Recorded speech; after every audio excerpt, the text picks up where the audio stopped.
Les joueurs inutiles, on les connaît. Il y a Grégory Sertic, dont l'OM aimerait bien se débarrasser. Emen Abdenour, c'est carrément une hérésie qu'il soit encore là. Il a été prêté 2 saisons par Valence, il ne joue plus, il n'était même pas inscrit sur la liste UEFA cette saison. Rudy Garcia ne le veut plus alors qu'il était à l'origine de sa venue. Mais évidemment, l'été dernier, le Tunisien et son entourage ont préféré rester.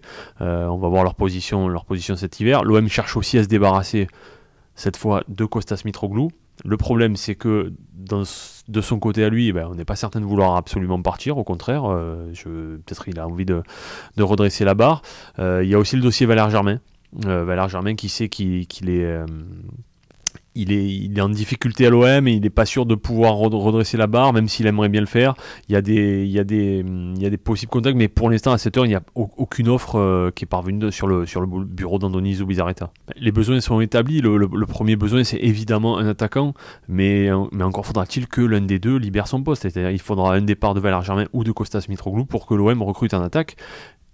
Et on sait que depuis 1 an et demi, les dirigeants olympiens ne parviennent pas à satisfaire les supporters par rapport à ce dossier, ce fameux dossier du grand attaquant. Mais aujourd'hui, c'est pas vraiment d'un grand attaquant dont l'OM a besoin, c'est d'un attaquant de métier. Quelqu'un comme Pagis, quelqu'un comme Maoulida, lorsqu'ils étaient venus en 2006, ils avaient fait l'affaire, ils avaient rehaussé le niveau de l'équipe.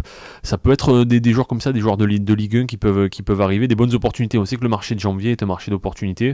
On verra les opportunités qui se présentent. L'autre dossier important, c'est le dossier du latéral gauche parce que Jordan Amavi est seul. Hiroki Sakai va partir à la Coupe d'Asie en janvier, donc il va forcément manquer. Là où il peut dépanner sur le côté gauche, le japonais ne sera pas là et Jordan Amavi ne joue plus beaucoup et enchaîne les prestations décevantes. Donc voilà, il y a 2 dossiers, c'est le poste de latéral gauche, le poste d'attaquant.